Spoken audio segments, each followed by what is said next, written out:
Uh, Today is on Saturday. We have decided to give another lesson concerning MTB. And MTB, have it here, hoping that you can be able to see it. Then you are going to search media on maybe Facebook. You are going to get me that is Martinez Kamau. The page is Instructor Martin Official. And my YouTube channel, that is Martin Kamau Official. So guys, I'm much grateful.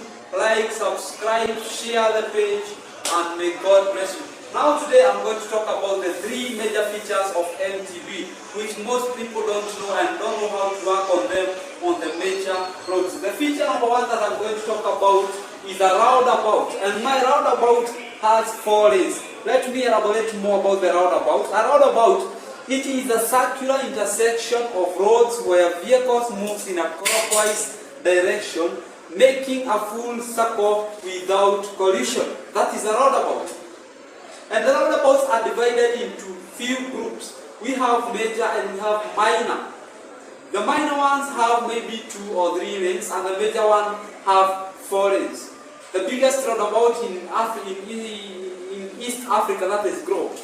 I think it doesn't have so many lanes, but I don't know why it was named as the largest roundabout. Now, in a roundabout, we have the innermost part, or the remaining part, the remaining green part. It's known as the traffic island. This is where the traffic lights are installed. But the main work of the traffic island is to control or facilitate the movement of traffic from all directions. So guys, up to there, I know you are correct. So, we have the mistakes which are normally made in the roundabout. And mistake number one, I'm going to elaborate using my vehicle here. Hoping you can be able to see clearly. I have 2 vehicles. So my first vehicle, I'll place it there. And the other one, I'll place it somewhere here. So the first mistake, I approached my roundabout using the first lane, whereas the vehicle was going to is on the 4th lane. So this is a mistake because I will have to move the first lane and exit to the 4th lane. That is a mistake. So I had to shift to the 4th lane so that I can use maybe 360 degrees so that I can exit to the 4th lane. That is the correct movement on the 4th lane. So that is a mistake number one. Mistake number 2 is whereby we normally shift or change lanes in a roundabout. You are not allowed to change lanes in a roundabout. That is mistake number 2. And the last mistake number 3 is exiting the roundabout in a wrong lane. Maybe I have joined the roundabout from lane 3, I've joined lane 3 and I've exited through lane number 2. That is a mistake. So all of us, you should be knowing which position or where are you heading to, or the place you are coming from and where you are heading, so that you can join the correct lane in the roundabout. Okay guys, hoping that you have gotten a certain idea. So maybe if you are moving on the right hand, we can use maybe the 3rd lane. That is where we have 2 options that you can move either straight or you turn on your left hand. I think in the next lesson I'm coming to teach you about the options which you should follow on a one-way traffic and on a 2-way traffic road. Okay guys, so the first 3 lanes, on a roundabout are known as the traffic, they are known as the roundabout spaces. The innermost lane is known as the roundabout. Hoping you are correct there. These are the roundabout spaces, and the innermost lane, it is the roundabout or the innermost lane. Now let's come to feature number 2, the major feature number 2. We are going to have the controlled parking zone. Hoping you can see my 2 parking zones here. This is my first one. This is a controlled one. Why is it controlled? It has an entrance and exit on the other side, and the entrance and exit on the other side. So we have entrance and exit in both sides. That is, you can enter through this side, yeah, and you can join through the other side.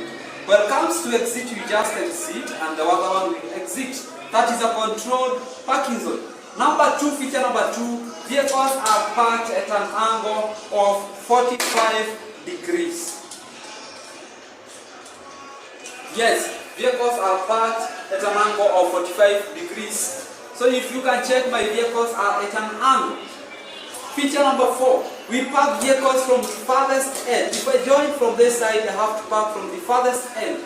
I live with reverse then forward. Okay guys, up to there we are correct. The other feature about the controlled parking, this is where vehicles this is where only we park the saloon vehicles or the small vehicles.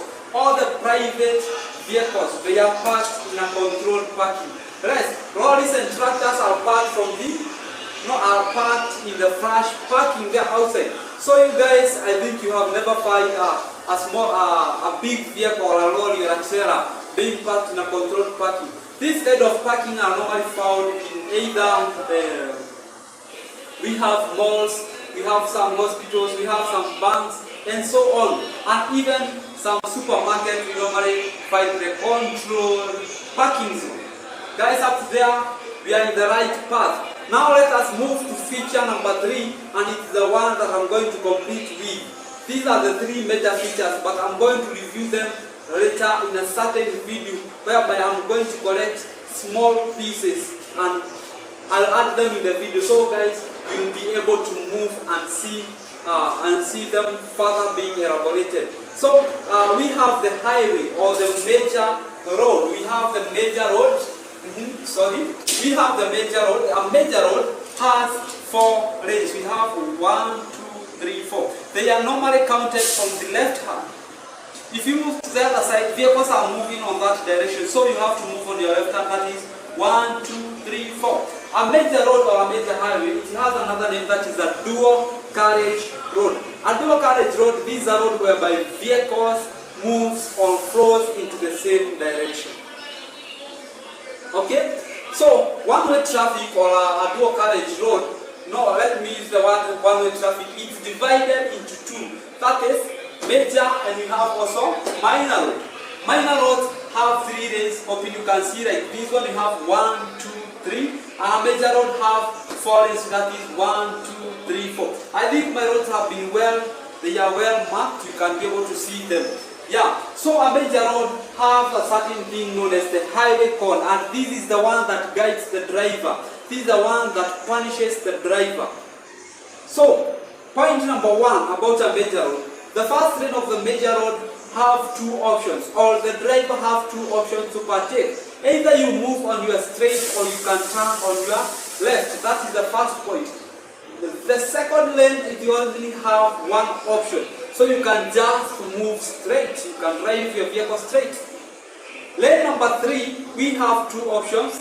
That is, first option, you can go straight. Second option, you can turn on your right hand. Correct? As the correct movement. Fourth lane, we have 4 options. Option number 1, that is a 0, 90 degrees. So guys, for those who normally join the 4th lane, and they normally they want to go straight using the innermost lane, they are always wrong. In the innermost lane, you have to make either a circle of 90, 180, 270, or 360 degrees. So I think you can be able to see that we have 4 vehicles here, and you will be able to check them out and see where we are heading. So my first vehicle is going to make